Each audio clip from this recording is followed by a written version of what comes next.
ఏ development జరిగింది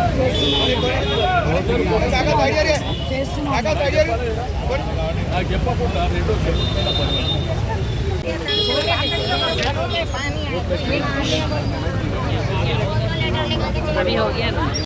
వీళ్ళకి కంట్రోల్లో పెట్టుకుంటారు, కాలం వేసి పెట్టుకుంటారు. ఎట్టి పరిస్థితుల్లో అక్కడ కన్స్ట్రక్షన్ ఇట్లా ఏం జరగదు. ఏదైనా జరిగితే నాకు వెంటనే చెప్పండి, వాళ్ళ కంట్రోల్లో ఉంటుంది. ఆర్డీఓ గారు ఆ కేసు క్లియర్ చేసిన తర్వాత వీళ్ళకి హ్యాండ్ ఓవర్ చేస్తారు. హ్యాండ్ ఓవర్ వద్దామనుకుంటున్నారు, చెప్పకుండా చేరుకుంటా వీళ్ళు కూర్చో ఎవరు పడతారు ఏది పడతారు మాట్లాడటం లేదు. సమస్యలు చెప్పాలి, మాకు చెప్పినప్పుడు నేను రియాక్షన్ రాకపోతే నేను అనుకోవాలి, అంతేగాని నాకు చెప్పరు. గవర్నమెంట్ స్టే ఉంటే ఈ సర్వే నెంబర్ కాదని చెప్పడానికి రైట్ మనకు ఉంటుంది. స్టే అనేది స్టే వాడు తీసుకున్నా అది పర్టికులర్ సర్వే నెంబర్ కాదు, అది మన రికార్డులో ఉన్నది. మీరు కోర్టులో క్లెయిమ్ చేయండి. ఇది ఈ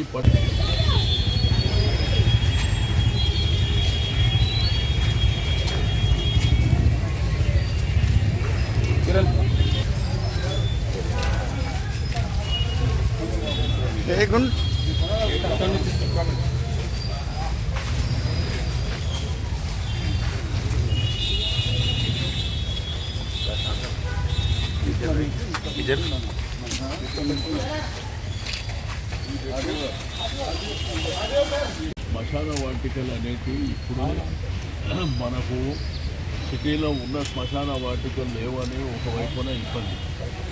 రెండవది శ్మశాన వాటిక అనేది ప్రధానమైనటువంటి ఇప్పుడు మీ ల్యాండ్ రికార్డ్స్లో కానీ గ్రేవ్యార్డ్ పాతది విలేజ్ సైడ్ సార్, అది గ్రామకంఠం.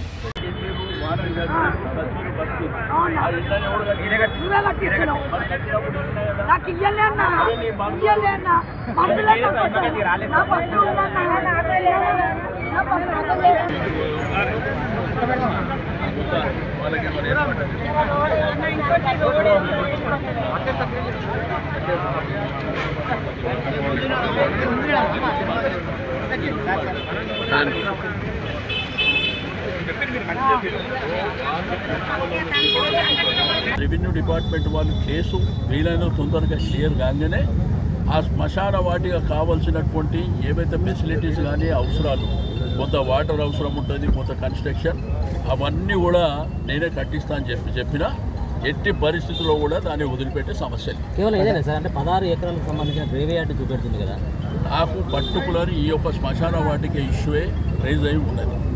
ఇక్కడ ఆ 16 ఎకరాల క్లెయిమ్ ఎక్కడ నా దృష్టికి రాలేదు. అది కూడా వస్తే తప్పకుండా వాళ్ళ మీద యాక్షన్ తీసుకోమని చెప్తాం. నేను కూడా గవర్నమెంట్ కూడా ఒక లెటర్ రాస్తాను. నాకేంటంటే ఏదైనా కానీ సీరియస్గా తీసుకునేటప్పుడు దాని పర్టికులర్స్ కావాలి. ఆ పర్టికులర్స్ ఇప్పుడు ఇది కూడా గ్రేవ్యార్డ్ది నా నోటీస్కే రాలే. వచ్చిన తర్వాత నేను వెంటనే రెస్పాండ్ కావడము, ఇక్కడికి విజిట్కి వస్తా అని చెప్పడము. రెండోది ఏంటంటే అది ఈ కుటుంబ సంఘానికి సంబంధించినటువంటి శ్మశాన వాటికనే 100% తప్పకుండా దాన్ని వాళ్ళకి హ్యాండ్ ఓవర్ చేస్తాం. ఇక ఫర్దర్గా మీరు అడిగింది వాళ్ళు ఏమైనా రికార్డ్స్కి ఇట్లా తీసుకొని వస్తే తప్పకుండా దాని మీద కూడా ఫైట్ చేస్తాం. వదిలిపెట్టే సమస్యనే లేదా. ఎవరైనా కానీ ఇప్పుడు మనుషులకు బొందల గడ్డలు గ్రేవ్యార్డ్లే దొరుకుతలేవు.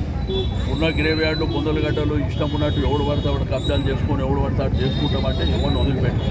దాని వెనుక ఎవడున్నా నేను క్లియర్గా చెప్తున్నా మీ టీవీ ముంగట్టి, దీన్ని ఈ రోజు నుంచి సీజ్ చేయడమే కాకుండా దీన్ని ఎట్టి పరిస్థితుల్లో కన్స్ట్రక్షన్కు అలౌ చేయమని చెప్తున్నాం. ఒకటి. రెండోది రెవెన్యూ డిపార్ట్మెంట్ వాళ్ళు వెంటనే కేసు క్లియర్ చేసిన తర్వాత కుటుంబ సంఘానికి హ్యాండ్ ఓవర్ చేస్తాం. దాన్ని ఫెసిలిటీస్ అన్ని క్రియేట్ చేసి హ్యాండ్ ఓవర్ చేస్తాం. మాట్లాడిన ఎస్ఐలు వాళ్ళతో మాట్లాడిన సేగర్తో కూడా మాట్లాడి అవి తెప్పించేస్తాం.